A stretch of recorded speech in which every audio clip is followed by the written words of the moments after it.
continuer sur notre thème de l'importance de la prière. Et ce soir, comme sous-thème, nous allons prendre la prière comme une stratégie incontournable. La prière comme une stratégie incontournable, la prière comme une arme efficace. Alléluia. Amen. Il y a deux choses importantes dans la vie d'un chrétien, c'est donc la prière et la parole de Dieu. Amen. Nous écoutons la parole de Dieu et lorsque nous entrons dans la prière, nous venons pour mettre en quelque sorte en pratique la parole que nous avons entendue et en quelque sorte aussi, nous venons aussi pour rappeler au Seigneur ce qu'il a dit. Alléluia. Ce que le Seigneur a dit pour nous. Nous venons le rappeler parce que la parole, elle doit s'accomplir dans la vie d'un chrétien. Amen. Et pour que la parole s'accomplisse, il faut aller, il faut aller la réclamer l'accomplissement de la parole. Et ça, c'est que dans la prière. Alléluia. Amen. La vie d'un chrétien, un chrétien ne peut pas vivre sans la prière, en quelque sorte. Parce que c'est bien d'avoir la parole, mais si on n'a pas d'intimité, d'affinité avec le Seigneur, la parole ne nous sert à rien. Amen.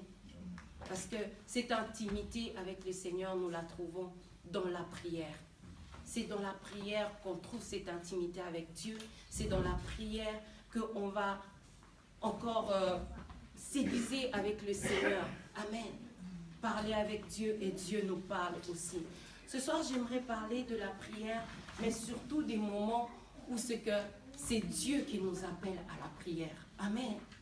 Parce que certaines fois, ou très souvent, c'est nous qui prenons l'initiative. On s'est dit, on se pose des heures. À 5 heures, je vais prier. À 6 heures, je vais prier. À 14 heures, je vais prendre un temps pour la prière. Mais il y a aussi des moments où c'est le Seigneur qui nous invite. C'est Dieu qui nous dit, maintenant, il faut prier. Amen. Et c'est ces moments-là qui sont importants et souvent bénéfiques pour nous. Pourquoi est-ce que Dieu nous appelle à la prière? Le Seigneur nous appelle à la prière souvent.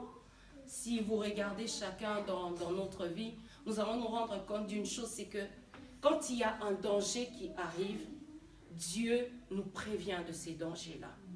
Amen. Et à ce moment-là, tu as comme une envie pressante de prier. Même pendant que tu dormais, tu as l'impression qu'il faut arrêter de dormir et il faut prier. Pourquoi? Parce que c'est le moment où c'est Dieu qui t'a dit, maintenant il est temps de prier. Il est temps de te réveiller. Et j'aimerais encore souligner un point, c'est que la prière nous permet de voir ce qu'il y a derrière les montagnes. Amen. Amen. La prière nous permet de voir ce qui va se passer demain. C'est pour ça que j'insiste sur le moment où Dieu t'appelle à prier. Parce que quand le Seigneur t'appelle à prier, c'est parce que Dieu veut te montrer ce qui va se passer demain.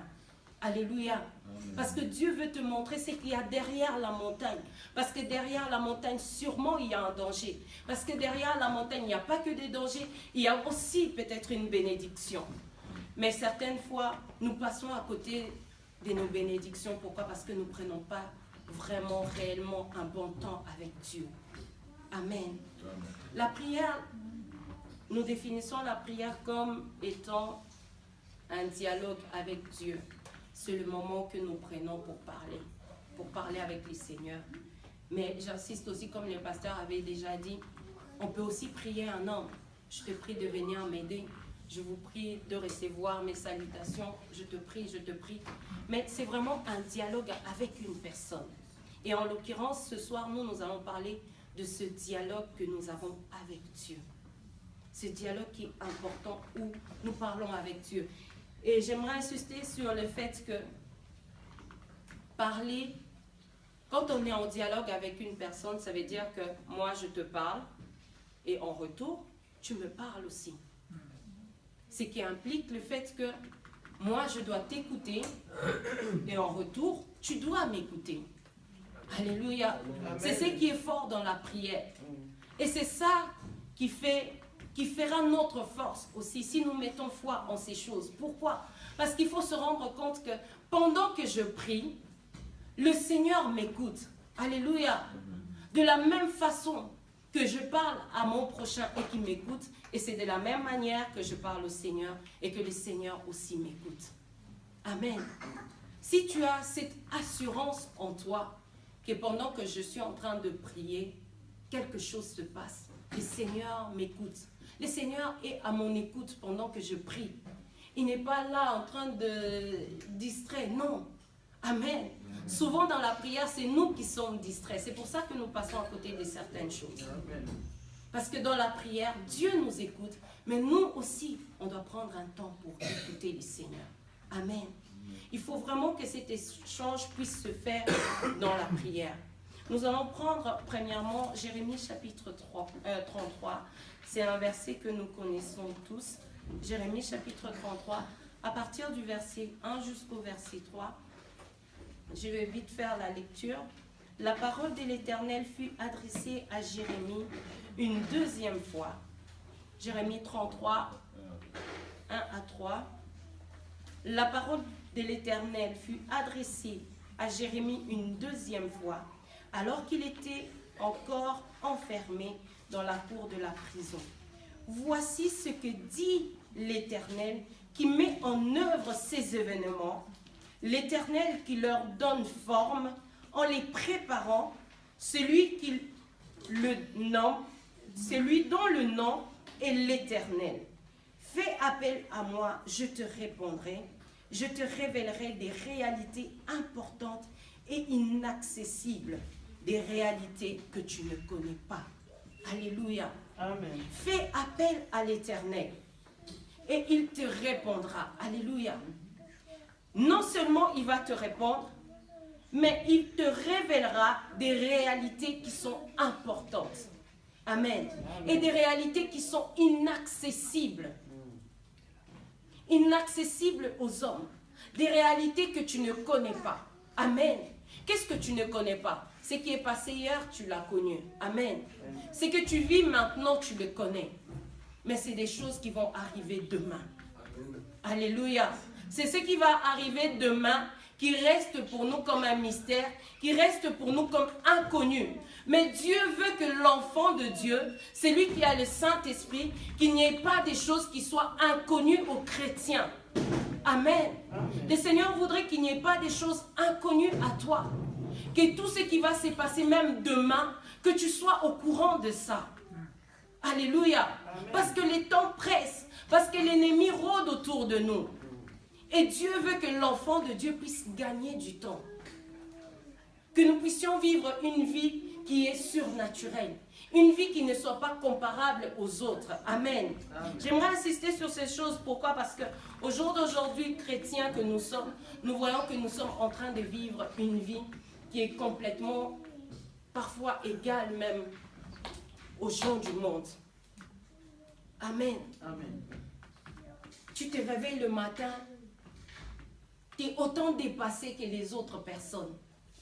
Tu te réveilles le matin, tu ne sais même pas qu'est-ce qu'il faut faire. Des fois, tu te réveilles le matin, tu ne sais même pas sur quoi prier. Amen. Amen.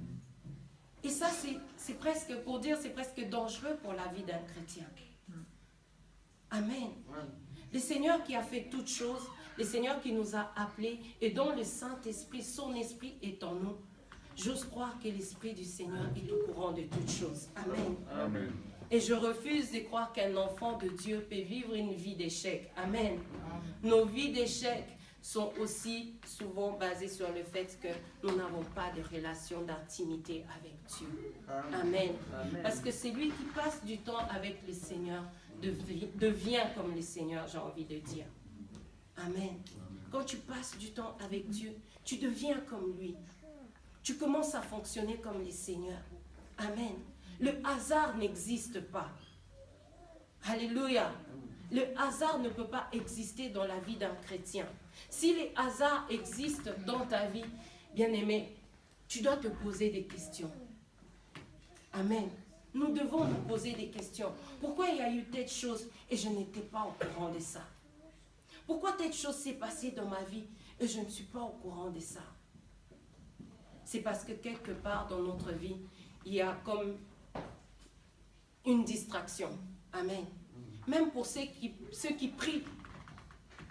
Tu as prié comme je l'ai dit avant. Tu as beaucoup parlé au Seigneur, mais tu n'as pas eu le temps d'écouter le Seigneur. Amen. Parce que quand on a fini de parler à une personne, il faut attendre aussi que cette personne nous réponde en retour. Amen. Amen. C'est comme ça qu'une conversation prend son sens. C'est comme ça que la prière prendra son sens. Amen. Amen. Quand tu sors de la prière et qu'il ne s'est rien passé, je pense que des fois même nous-mêmes on se pose la question, mais pourquoi est-ce que j'ai prié? Amen. Il faut qu'il se passe quelque chose dans la prière. Alléluia. Amen. Nous allons prendre la lecture, notre lecture de ce soir, c'est dans les livres de 1 Roi chapitre 3. 1 Roi au chapitre 3.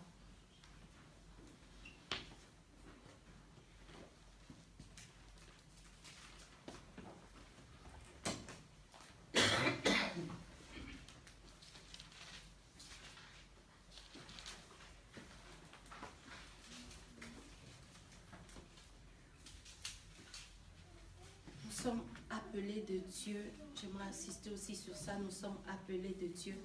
Et le Seigneur nous équipe. Alléluia. Le Seigneur nous équipe à ce que nous puissions vraiment vivre le don que Dieu nous a donné, les choses que le Seigneur nous a données, que nous puissions profiter de cela. 1 Roi chapitre 3, je vais lire à partir du premier verset. Nous allons lire tout le chapitre en fait. Je vais lire au nom du Seigneur. On a tous trouvé? Oui. Amen. Salomon s'allia par mariage avec Pharaon, le roi d'Égypte.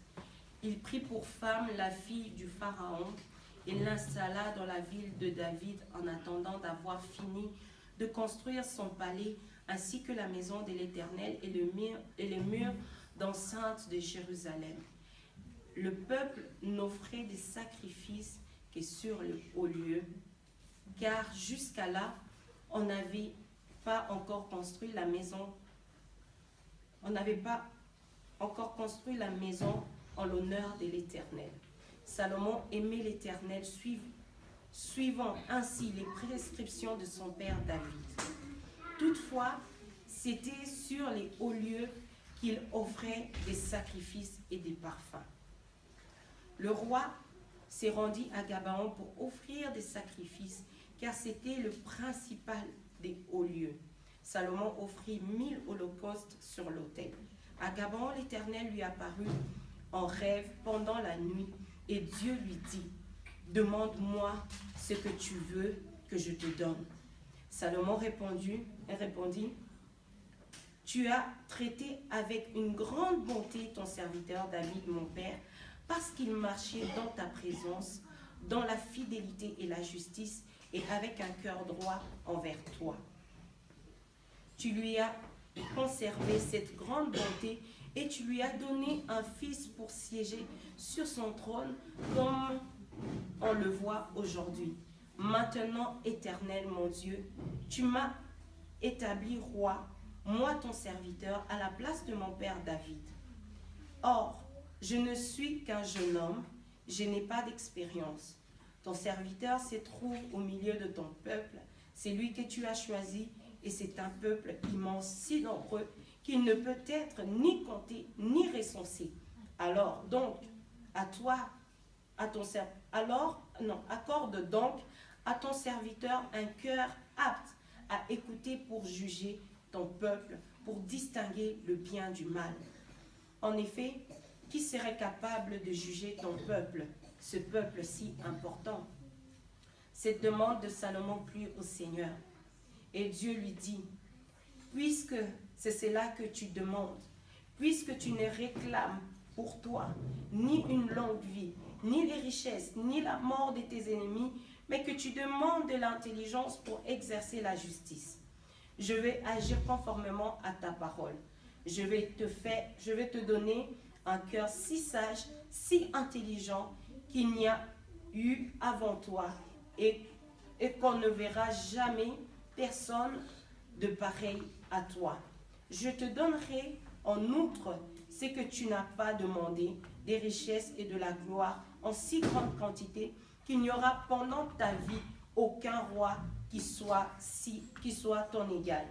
Et si tu marches dans mes voies, en respectant mes prescriptions et mes commandements, comme l'a fait ton père David, je te donnerai une longue vie. Salomon se réveilla et voici quel avait été son rêve.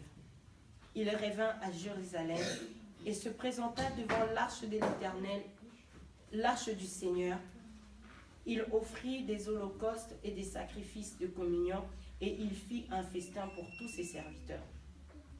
C'est alors que 2 femmes prostituées vinrent chez le roi et se présentèrent devant lui. L'une des femmes dit, « Pardon, mon Seigneur, cette femme et moi, nous habitons dans la même maison et j'ai accouché près d'elle dans la maison. 3 jours après, cette femme a aussi accouché. Nous habitons ensemble et il n'y a aucun étranger avec nous dans la maison. Il n'y a que nous deux. Le fils de cette femme est mort pendant la nuit parce qu'elle s'était couchée sur lui. Elle s'est levée au milieu de la nuit. Elle a pris mon fils qui était à côté de moi pendant que moi, ta servante, je dormais et elle l'a couché contre moi. Quant à son fils qui était mort, elle l'a couché contre moi. Ce matin, je me suis levée pour allaiter mon fils et voici qu'il était mort. Je l'ai regardé attentivement. Le matin venu, et ce n'était pas mon fils. C'est lui que j'ai mis au monde. L'autre femme dit, c'est faux, c'est mon fils qui est vivant et ton fils qui est mort. Mais la première répliqua, absolument pas. C'est ton fils qui est mort et mon fils qui est vivant. C'est ainsi qu'elles discutèrent devant le roi. Le roi constata, l'une dit, c'est mon fils qui est vivant et ton fils qui est mort. Et l'autre dit, absolument pas, c'est ton fils qui est mort et mon fils qui est vivant. Puis il ordonna, apporte-moi une épée. On apporta une épée devant le roi. Le roi dit alors, coupez en deux l'enfant qui est en vie et donnez-en la moitié à chacune. Alors la femme dont le fils était vivant fut remplie de compassion pour son fils et elle dit au roi, ah mon Seigneur, donnez-lui l'enfant qui est en vie, ne le faites pas mourir. Mais l'autre répliqua, il ne sera ni à moi ni à toi, coupez-le. Prenant la parole, le roi dit, alors donnez l'enfant qui est en vie à la première femme, ne le faites pas mourir. C'est elle qui est sa mère. Tout Israël a pris le jugement que le roi avait prononcé et l'on éprouva de la crainte envers lui. En effet, on avait constaté qu'il bénéficiait de la sagesse de Dieu pour exercer la justice. Alléluia. Amen. Amen. Amen. Amen. Oh oui, la parole de Dieu, elle est magnifique. Amen. Amen. Je ne veux pas tarder sur la première partie de la lecture que nous avons faite parce qu'elle a été bien développée les dimanches, n'est-ce pas, sur l'adoration.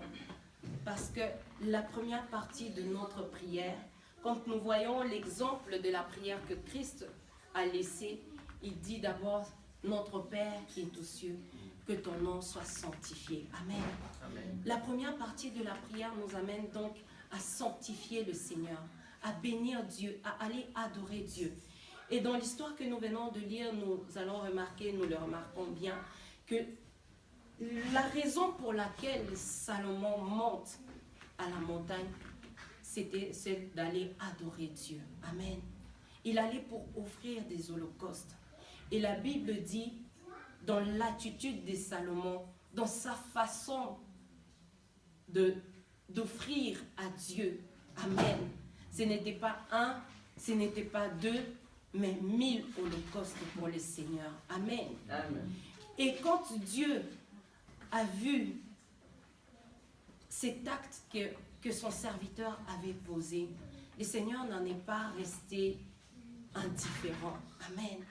Dieu n'est pas resté indifférent à cet acte que Salomon a posé. Quand Salomon a posé cet acte, le Seigneur est venu à la rencontre de Salomon. Amen. C'est ce que j'aime avec le Seigneur. C'est que Dieu vient à la rencontre de Salomon.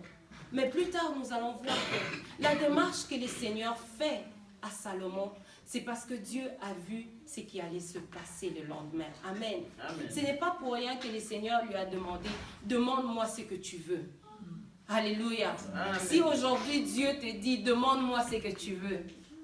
Amen. Amen. Quelle serait ta demande? Alléluia. Amen. Moi, j'ai besoin de beaucoup de millions. Donc aujourd'hui, amen. Si Dieu venait me visiter vraiment, amen. Mais le Seigneur voit dans l'attitude de Salomon, la Bible le dit très bien, Salomon aimait l'Éternel. Amen. Amen. Il aimait l'Éternel. C'est la raison qu'il a poussé à offrir une offrande, qui a poussé aussi le Seigneur à venir à la rencontre de Salomon. Amen.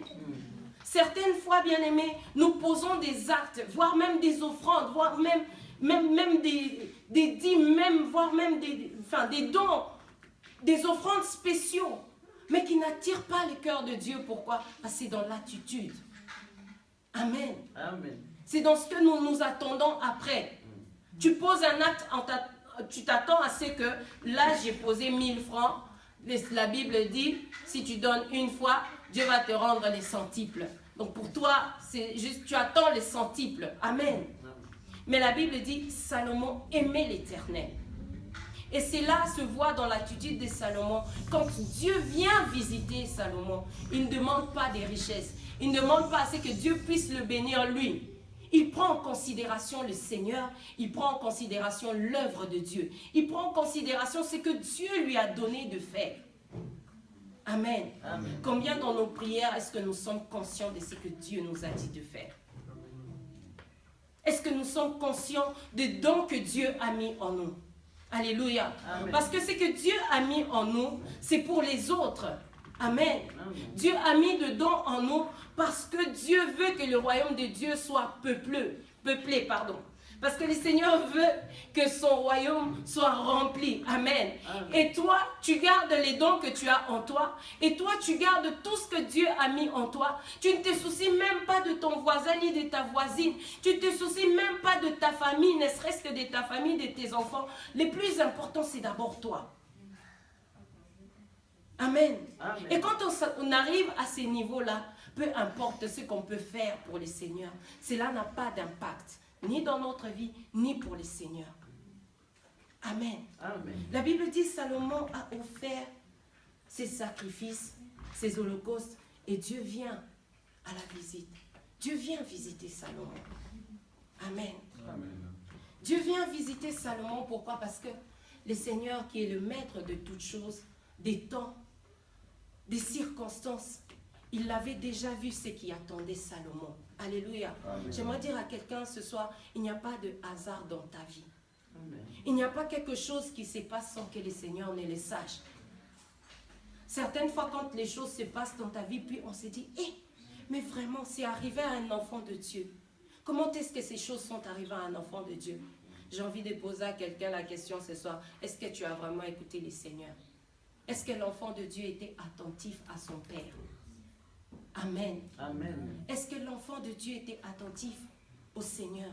La Bible nous dira plus loin, si tu marches dans mes voies et tu respectes mes prescriptions et mes commandements, comme l'a fait ton Père David, je te donnerai une longue vie. Amen. Alléluia. Amen. Certaines vies s'arrêtent. Ça s'arrête trop vite. Pas parce qu'on a péché, mais parce qu'on n'a pas entendu les Seigneurs. Peut-être que la nuit, Dieu est venu te dire, mais fais attention à ça. Fais attention à ça. Tu n'as pas écouté le Seigneur. Amen. Amen. Je vais donner un exemple. Certains d'entre vous connaissent cette histoire. Une nuit, quand je dormais, on en a déjà parlé plusieurs fois. Il y a plusieurs exemples comme ça, mais je vais en donner un.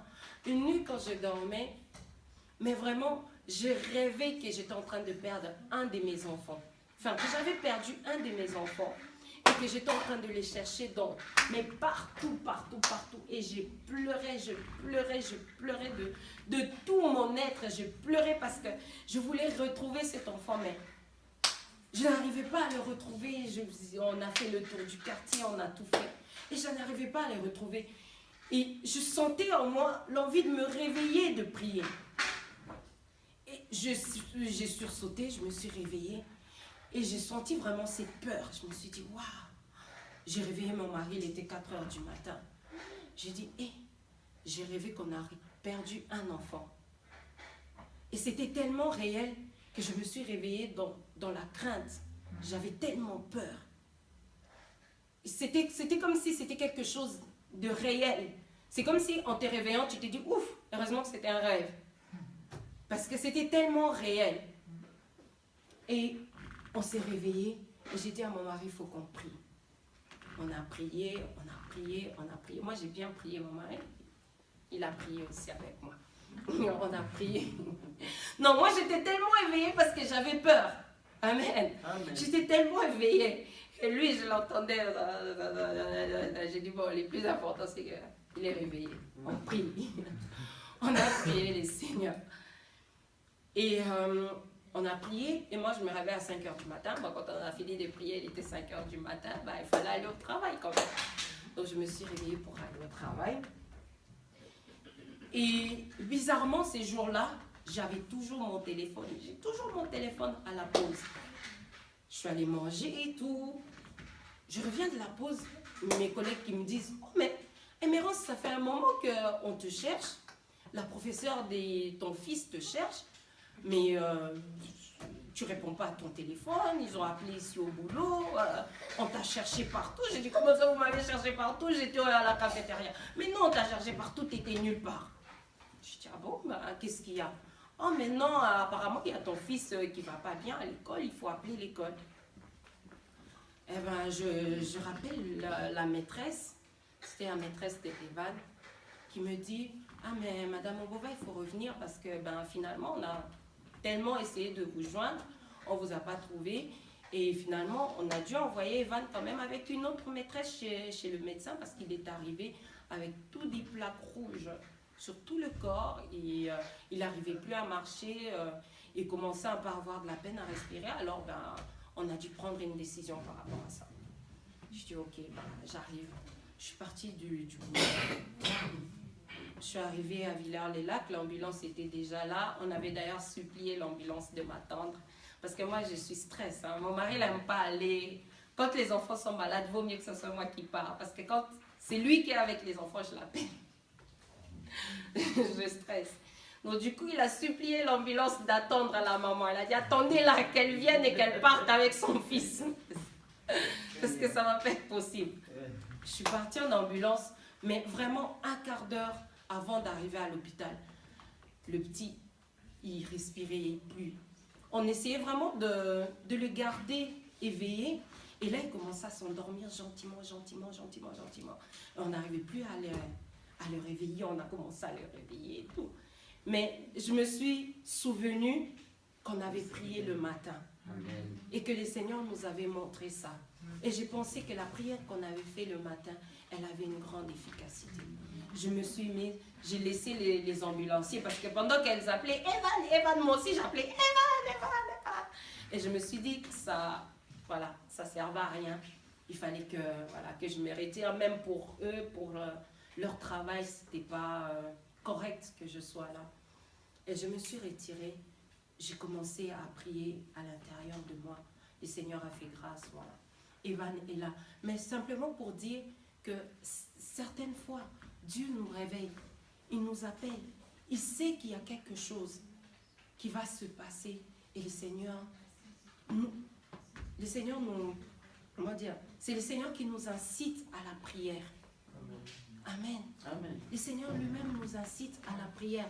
Et je pense que quand j'ai lu ces versets, je pense que c'était assez spécial. Quelque chose de spécial est monté dans le cœur de cet homme pour se dire, aujourd'hui je veux faire quand même une bonne offrande à Dieu. Amen. Amen. Je pense que c'était quelque chose de spécial dans son cœur. Peut-être que lui-même avait déjà senti ce qui allait se passer. Et il s'est dit, mais non, aujourd'hui je vais faire quelque chose de spécial pour les seigneurs, pour que les seigneurs fassent aussi quelque chose de spécial pour moi. Amen. Amen. Et le Seigneur est venu visiter son serviteur. Il dit, mais demande-moi qu'est-ce que tu veux. Demande qu'est-ce que tu veux. Amen. Et avec un cœur pur. Alléluia.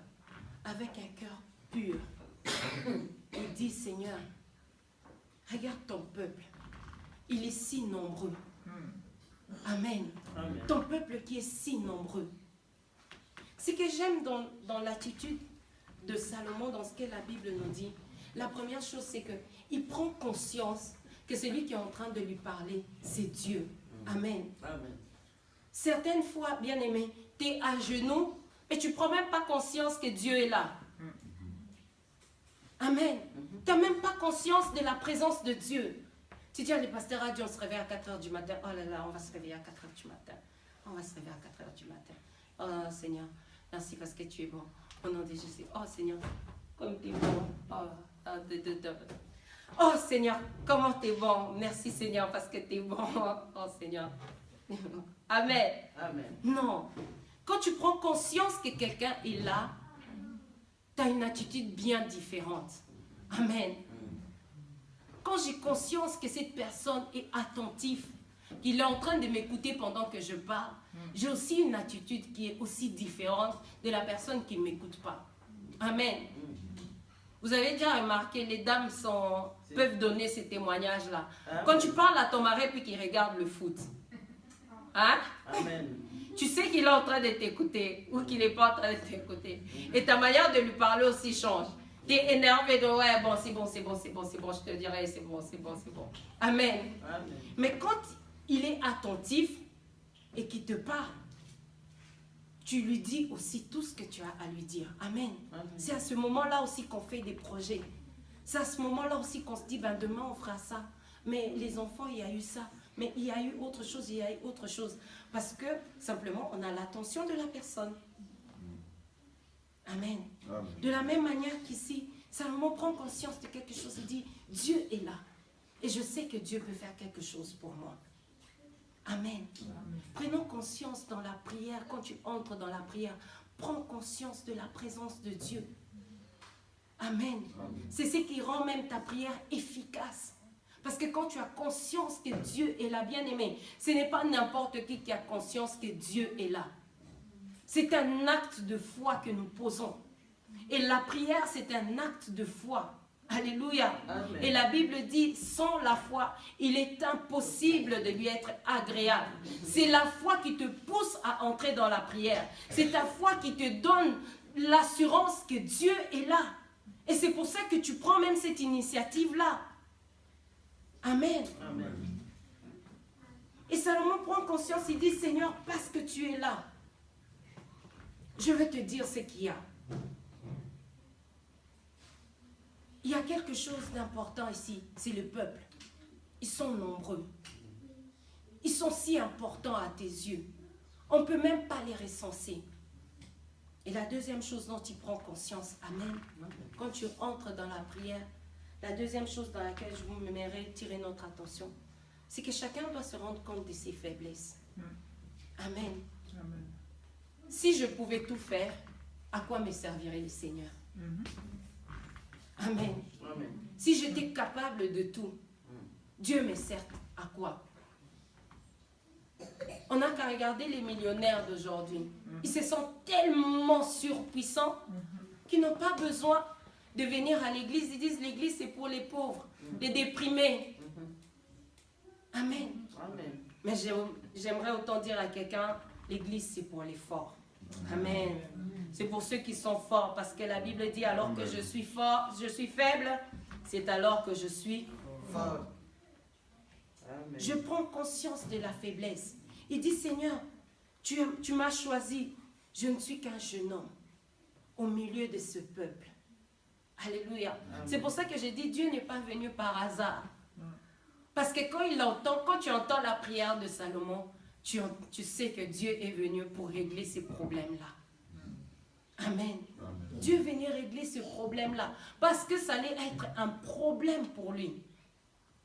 Le jour où il fallait qu'il se tienne debout et qu'il juge sans la sagesse de Dieu, cela allait devenir un problème pour Salomon. À la fin de l'histoire, la Bible dit, et tout le peuple, tout Israël a pris les jugements que le roi avait prononcés et l'on éprouva de la crainte envers lui. En effet, on avait constaté qu'il bénéficiait de la sagesse de Dieu pour exercer la justice. Amen. Alléluia. Amen. Ce n'est pas par hasard que Dieu est venu. Parce que le Seigneur savait qu'il y avait un problème. Amen. Amen. Quand Dieu nous appelle dans la prière, bien-aimée, il est important d'écouter ce que le Seigneur veut nous dire. Il est important d'écouter ce que Dieu veut nous dire. Parce que le Seigneur, lui, connaît ton lendemain. Parce que Dieu, lui, connaît tes faiblesses. Amen. Amen. Et il est aussi important pour toi de savoir, Seigneur, j'entre dans la prière pour ressortir avec quelque chose, comme je disais avant. Amen. Mais pour que tu en ressortes avec quelque chose, il faut déjà que tu saches pourquoi tu es là. Il dit, Seigneur, je suis là parce qu'il y a une faiblesse en moi. Ma jeunesse au milieu de tout ce peuple. Je manque de sagesse. Amen. Amen. Dans Jacques chapitre 1, le verset 5, la Bible dira que celui qui manque de sagesse demande à Dieu. Il dit, Seigneur, au milieu de ce peuple, regarde-moi. Je suis jeune, faible, sans sagesse. Comment on peut diriger un peuple aussi grand, aussi nombreux, en étant insensé? Alléluia. Amen. La Bible dit, la demande de Salomon plut à Dieu. Parce que oui, il a pris conscience de sa faiblesse, mais pourquoi? Dans le service. Seigneur, ma prière, ce ne sont pas mes préoccupations. Mais ma prière, c'est pour le royaume des cieux. Amen. Amen. Ma prière pour le royaume des cieux. Je demande à ce que le Seigneur puisse m'équiper. Amen. Amen. Parce que le monde dans lequel nous sommes en train d'œuvrer, c'est pas un monde naturel, c'est un monde spirituel. Amen. Amen. Où il y a des choses, comme nous l'avons lu auparavant dans les livres de Jérémie, il y a des choses qui nous sont inconnues. Et c'est des choses que nous devons connaître pour pouvoir avancer avec Dieu. Amen. C'est des choses que nous devons connaître pour pouvoir prendre les dessus. C'est des choses que nous devons connaître pour réussir dans la mission dans laquelle le Seigneur nous a appelés. Il dit, Seigneur, regarde ma faiblesse. Ma faiblesse, c'est ma jeunesse. Je ne peux pas régner sur un si grand peuple en étant insensé, sans avoir la sagesse de Dieu. Je me préoccupe d'eux. Ils sont si importants à tes yeux, mais je n'ai pas de sagesse. Reconnaître sa faiblesse. Quand je reconnais ma faiblesse, c'est ce qui pousse Dieu à me donner, à m'équiper pour que je puisse grandir. Amen. Amen. À m'équiper pour que je puisse servir au mieux. Alléluia. La Bible dit, il fait grâce aux humbles et il résiste aux orgueilleux. Des fois, les gens sont devant le Seigneur. Ah, Seigneur, regarde la sœur un tel, hein. Regarde la sœur elle, hein. Regarde le frère lui, hein. Regarde lui, hein. Regarde lui, hein. Comme les pharisiens. Mais moi, je suis bien, hein, Seigneur. Non. Amen. On a tous besoin de Dieu. Amen. Amen. L'objectif de la prière détermine l'exaucement de notre prière. La Bible dit, la prière de Salomon plut à Dieu. Et cette prière qui a plu à Dieu, j'aime Dieu parce qu'il vient puis il dit, mais Salomon, comme tu as prié comme ça, moi je vais te donner encore ça, encore ceci, encore cela, encore ceci, encore cela. Bien-aimé, l'état de notre cœur dans la prière est important. Amen. Alléluia. Amen. Si ton cœur et désirer seulement des choses de ce monde, Dieu ne prend pas plaisir dans ces choses. Amen. Amen. Dieu cherche des vrais adorateurs. Quand on parle des vrais adorateurs, c'est des personnes qui se sont consacrées à Dieu. Des gens dont leur vie dépend de Dieu. Amen. Amen. Et nous allons voir que quand il a fait cette prière, le Seigneur lui a donné la sagesse et Dieu a dit que tu vas recevoir la sagesse et l'intelligence que personne n'a jamais reçue. Amen. Amen. À telle enseigne que quand tu viens et qu'il juge cette affaire avec ces deux femmes, on voit que les résultats, il est sans précédent. Amen. Tous les peuples commencent à craindre. Ils se disent non, notre roi, il a vraiment la sagesse de Dieu. Amen. Amen. Ce n'est pas n'importe quel roi. Il a la sagesse de Dieu. Et c'est Dieu qui lui a donné cette sagesse-là. Mais j'aimerais qu'on puisse aussi partager l'histoire de ces deux femmes. Amen. Amen. Elle est importante. Les deux choses vont ensemble. Amen. Amen. Parce que toutes ces choses se passent pendant un moment important. La Bible dit, pendant qu'ils dormaient, n'est-ce pas? En se réveillant, la Bible dit, voici les rêves que Salomon avait fait pendant qu'il dormait. Alléluia. Amen. Pendant qu'il dormait, voici les rêves que Salomon a fait. Mais pendant qu'une autre femme dormait, alléluia, quand tu es un enfant de Dieu, quand tu respectes les seigneurs, quand tu es vraiment dans la voie de Dieu, et quand ton cœur est vraiment à Dieu, le Seigneur se soucie de toi. Et le Seigneur vient te visiter pour te prévenir de ce qui va se passer le lendemain. Amen. Amen. Mais il y a un autre sommeil qui fait que tu perds même des choses importantes de ta vie. Amen. Alléluia. Amen. Des sommeils qui font que aujourd'hui l'Église a même perdu de son éclat, de son pouvoir. À cause de quoi? À cause du sommeil trop profond. Amen. Amen. Trop profond. L'Église dans un sommeil trop profond. Les enfants de Dieu qui ne prient pas. Les enfants de Dieu qui n'observent pas la loi de l'Éternel. Amen. Amen. On va juste relire le verset 19. Le verset 19. Je sais que je vais parler de quelque chose que les grands pasteurs de ces lieux en ont déjà parlé, mais on va insister. Amen. Amen. Le verset 19, la Bible dit, « Le fils de cette femme est mort pendant la nuit. » Amen. Amen. Pendant la nuit, la mort est entrée. Alléluia. Parce que la mort, elle est ténébreuse. Parce que la mort, c'est la nuit. Amen. Amen. Ceux qui sont enfants de Dieu, ils vivent dans le jour et ils vivent la vie de Dieu. Amen. Amen. Parce que en Dieu, en Christ, il y a la vie. Alléluia. Amen. La mort est entrée pendant la nuit. Le fils de cette femme est mort pendant la nuit parce qu'elle s'était couchée sur lui. Amen. Combien d'enfants de Dieu ont parlé des dons, des choses que Dieu nous a données, des bénédictions que Dieu nous a données. Autant pour toi, autant des dons que le Seigneur t'a donnés pour l'Église. Mais que, à cause de ton sommeil profond, tu t'es endormi sur ta bénédiction, au point de la tuer. Amen. Amen. Au point de la tuer. La Bible dit, parce qu'elle s'était couchée sur lui, l'enfant est mort. Amen. Amen. Tu as perdu de dons par manque de prière, par manque de consécration. Alléluia. Amen.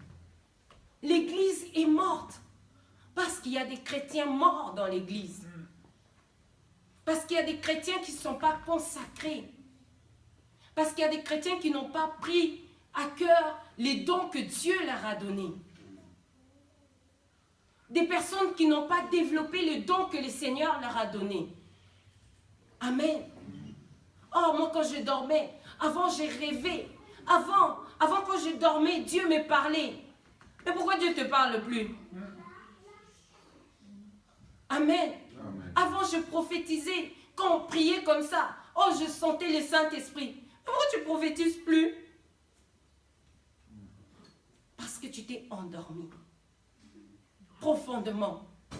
Au point de te coucher sur ton enfant et de le tuer. Amen. Amen. Verset 20. Elle s'est levée au milieu de la nuit. Elle a pris mon fils qui était à côté de moi.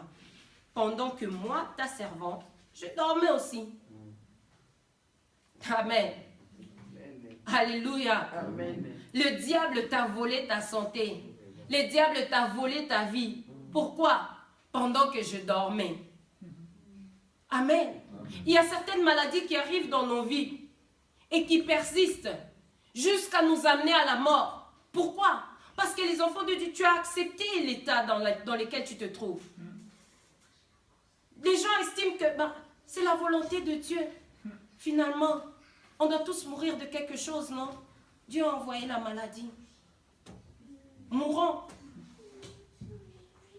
Amen. Amen. Pendant que je dormais, et elle l'a couché contre moi. Alléluia. Amen. Ça veut dire qu'on t'a donné quelque chose qui ne t'appartenait pas. Amen. On t'a volé ce qui t'appartenait et on a pris quelque chose qui ne t'appartenait pas, on te l'a donné. Alléluia. Est-ce que tu regardes la vie que tu es en train de vivre et tu te rends compte que cette vie, c'est vraiment la vie que je dois vivre? En tant qu'enfant de Dieu, c'est vraiment la vie que je dois vivre. En tant qu'enfant de Dieu, c'est vraiment la santé que je dois avoir. Elle est médiocre, mais tout concourt au bien de ceux qui aiment Dieu. C'est médiocre, mais c'est comme ça. Dieu sait pourquoi il a mis cette maladie à côté de moi. Parce que si je n'étais pas malade, j'allais faire autre chose. Non. Amen. Amen. Dieu veut que tu sois en bonne santé. Amen. Que tu serves Dieu avec toute ta santé. Amen. Amen. Amen. La vie que tu vis, ce n'est pas ta vie. C'est une vie qu'on est venu te donner. C'est une vie qu'on t'a prêtée, qu'on t'a donnée par force. Pourquoi? Parce que pendant la nuit, bien-aimé, au lieu d'être éveillé, je me pose une question, mais pendant qu'on lui a enlevé l'enfant, dans la nuit, quelqu'un vient à côté de toi, il trafique vraiment à côté de toi, au point de prendre l'enfant, parce que l'enfant était couché à côté de toi. Je pense qu'une maman, quand tu dors avec ton enfant, tu ne le mets pas là, puis toi tu dors comme ça. En général, les mamans, elles ont l'enfant quand même bien près d'elle. Mais si s'est passé ça, c'est que vraiment, je pense qu'elle était morte pendant qu'on avait pris l'enfant. Amen. Non, c'est pas possible. Parce que même si l'enfant était à côté et que je dormais, rien que la présence d'une personne allait m'interpeller. Amen. Amen. Le diable est entré dans la vie des enfants de Dieu sans que ça n'interpelle même l'enfant de Dieu. Sans que même on se pose la question, mais pourquoi? Amen. On accepte certaines situations de nos vies sans même se rendre compte que cette vie que je suis en train de vivre, elle n'est pas la mienne. Ce n'est pas ce que Dieu veut de moi. Amen. Amen. Dans la nuit dans laquelle nous sommes en train de vivre, bien-aimés, il faut qu'on se le dise. Le monde est dans un ténèbre profond. On est dans une nuit. Le mal a accru. Peu importe, que ce soit la maladie, que ce soit aujourd'hui la débauche, tout est permis. Tout est permis aujourd'hui et tout est utile même aujourd'hui. Amen. Amen. Mais cette nuit-là, nous, on ne doit pas rester dans cette nuit-là. On ne doit pas s'endormir de la même façon que les autres sont en train de s'endormir. Amen. Amen. Tu dois te réveiller. Tu dois prendre conscience de qui tu es. Alléluia. Amen. Ceux qui dorment, nous allons juste lire Éphésiens chapitre 5. Avant que je puisse continuer.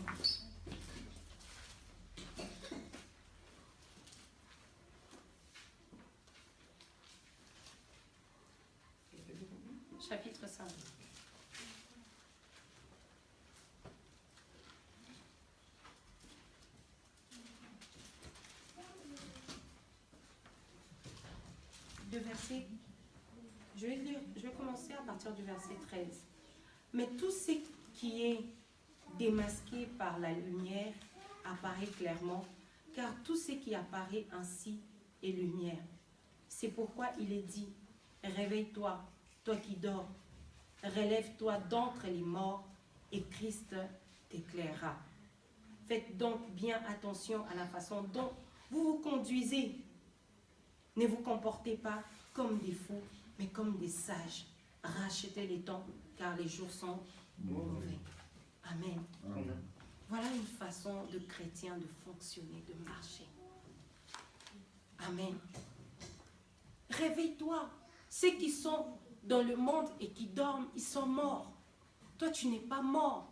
Tu es ressuscité avec Christ. Réveille-toi. Que ce temps ne t'engloutisse pas. Au contraire, la Bible dit rachetez les temps. Rachète le temps. Amen. Un enfant de Dieu n'est pas distrait. Un enfant de Dieu, c'est quelqu'un qui est éveillé. Quelqu'un qui sait ce qui se passe demain. Amen. Demain ne peut pas être une surprise pour toi. Quand on regarde la manière de Jésus de faire les choses. Amen. Christ dit, je fais ce que le Père me demande de faire. Mais comment le Père t'a dit de faire ça? À quel moment? Pendant qu'il était dans l'intimité avec le Père. Pendant qu'il prenait le temps d'aller lui parler. Amen. Il prenait le temps d'aller lui demander, papa, demain je fais quoi? Amen. Quand on regarde les histoires qui sont racontées dans la Bible, on a l'impression que, oh, par hasard, Jésus est arrivé, et voici que, Zachée est monté sur un arbre.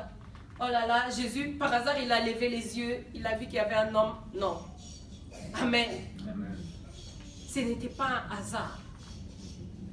Quand il allait quelque part, il avait un objectif. Amen. Ces jours-là, si l'objectif c'était pour Zachée, l'objectif était pour Zachée, Jésus devait faire quelque chose pour Zachée. Amen.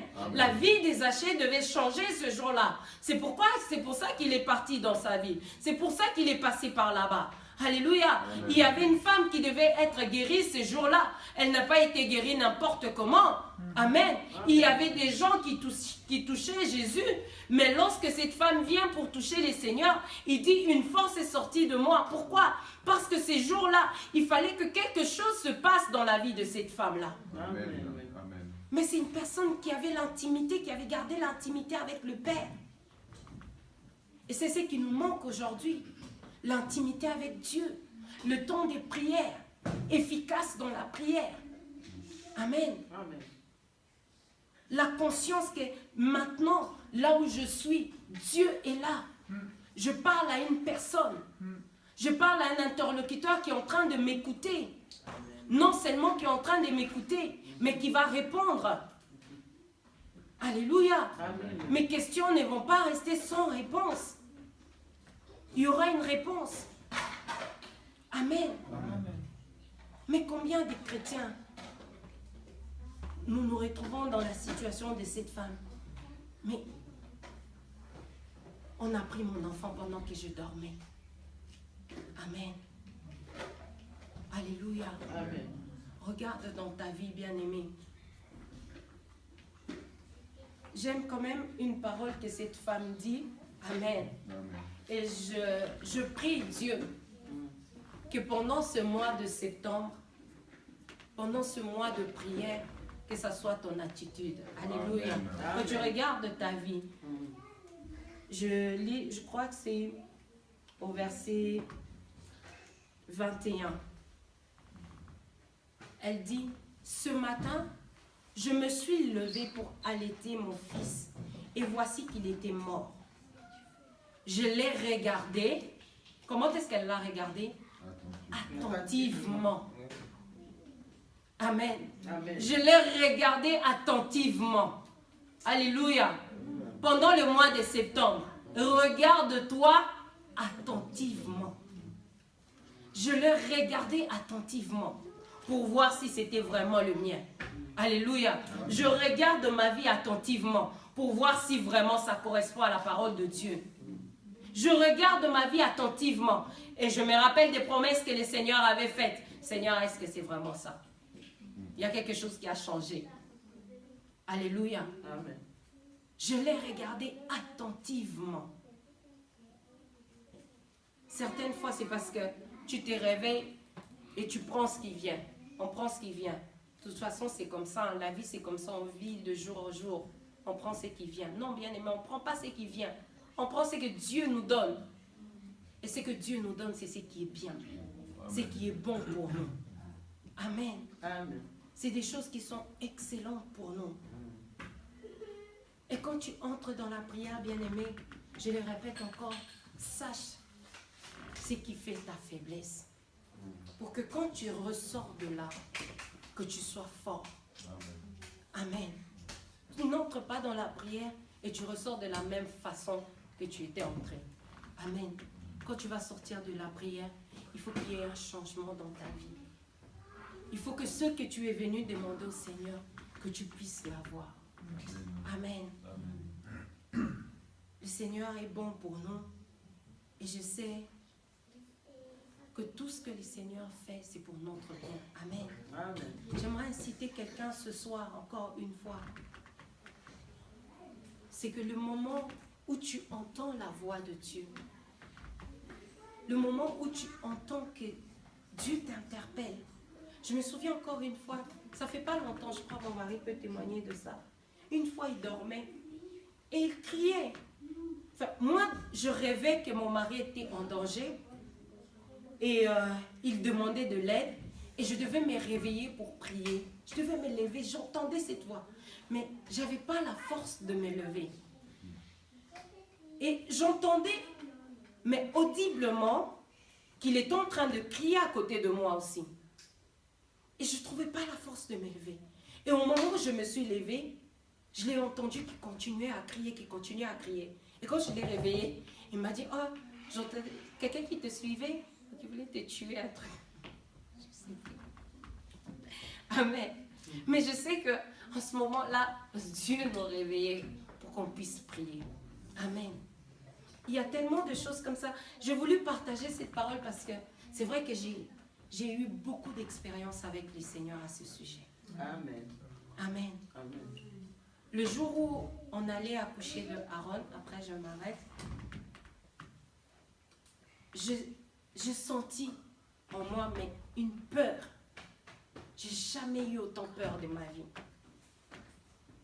Quand j'ai senti, j'ai perdu les os à la maison et tout, mais j'avais tellement peur. Et j'ai demandé à mon mari, j'ai dit, appelle maman, on va prier. Il m'a dit, mais on peut prier nous-mêmes. J'ai dit, non, appelle maman, on va prier. J'ai vraiment envie qu'on prie vraiment.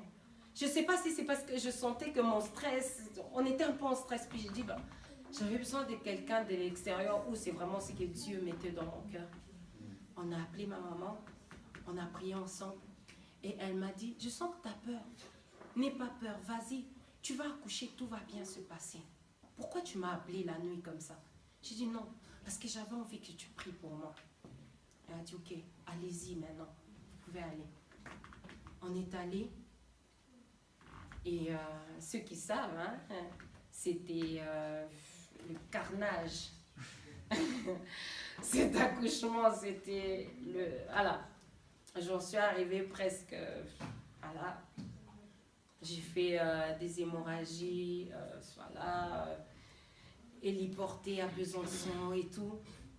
Mais quand on est arrivé à l'hôpital, je suis entrée dans cette salle d'accouchement. J'ai même dit à mon mari, c'est la même salle d'accouchement où j'avais accouché d'Evan. Mais parce que quand j'avais accouché d'Evan aussi, il y avait eu aussi déjà des problèmes. Mais je sentais... Et quand j'ai accouché de Aaron, voilà, les carnages a commencé, tout ça, tout ça. Puis ils ont fait une première intervention, c'est de prendre une sonde et mettre à l'intérieur pour retenir l'utérus qui se contractait pas, en fait, c'était ça le problème, et qui faisait saigner. Et on m'a réveillée parce que ça n'avait pas fonctionné. On m'a réveillée en disant, ben, écoutez madame, on va vous monter en salle d'opération et on va opérer. Mais je sais que pendant toute ma grossesse, et c'est toujours la prière qu'on a toujours fait avec mon mari, c'est que j'ai toujours dit au Seigneur, je n'accoucherai pas par césarienne. Amen. Je vais accoucher normalement. Tous mes enfants, je vais les accoucher normalement. Amen. D'ailleurs, on a eu les soucis avec Oli. On m'a dit, ouais, vous allez accoucher par césarienne. J'ai dit, non, on ne va pas accoucher par césarienne. On va accoucher normalement.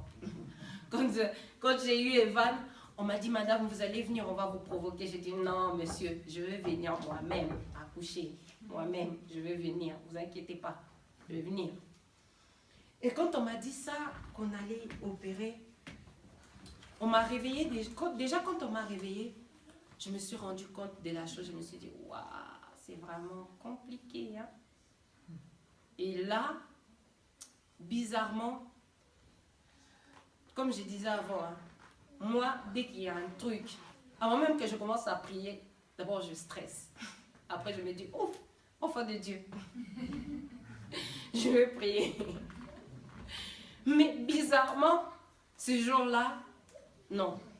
C'est comme s'il y avait, je sais pas, j'avais dit à mon mari, c'est comme si tout d'un coup, j'avais senti que mon mari priait pour moi. Que tout était sous le contrôle. J'avais senti une paix dans mon cœur. Je les ai regardés, j'ai dit oui. Elle m'a dit, on va vous amener en salle d'opération, on va prévenir votre mari. J'ai regardé, j'ai dit oui. Et pendant qu'on allait, je priais, je priais. Et pendant que je priais, j'avais l'impression qu'on priait à deux.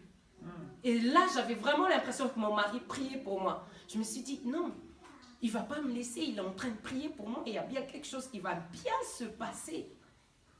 Et je me suis réveillée, j'ai accouché de Aaron, il était 6 heures du matin. Je me suis réveillée à 16 heures à Besançon. Et, bien aimé, je peux vous dire, hein, malgré que j'étais shootée, mon premier réflexe, c'était de toucher mon ventre, de voir où c'est qu'ils avaient opéré.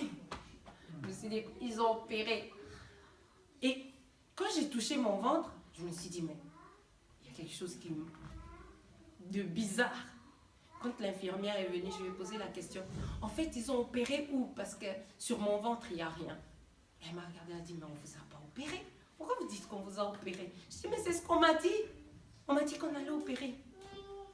Mais je crois que ce que Dieu nous avait dit de faire déjà la nuit avant d'aller à l'hôpital, la prière que nous avons faite, le Seigneur a pourvu pour nous. Amen. Amen. Le Seigneur lui-même a pris le contrôle de toutes choses. Ce qui allait arriver, Dieu l'avait résolu pour nous. Amen. Et je prie ce soir que cela soit ton partage. N'ignore pas le moment où Dieu t'a dit de prier. Il ne faut pas ignorer ces temps-là. Il ne faut pas ignorer ce moment-là où quand c'est le Seigneur qui te dit quelque chose, n'ignore pas ce moment-là. Amen. Amen. Il y a tellement de témoignages que si je dois, tout est allé. Amen. Amen. Voilà, nous allons nous arrêter là. Nous allons nous lever pour prier. Que le Seigneur soit béni.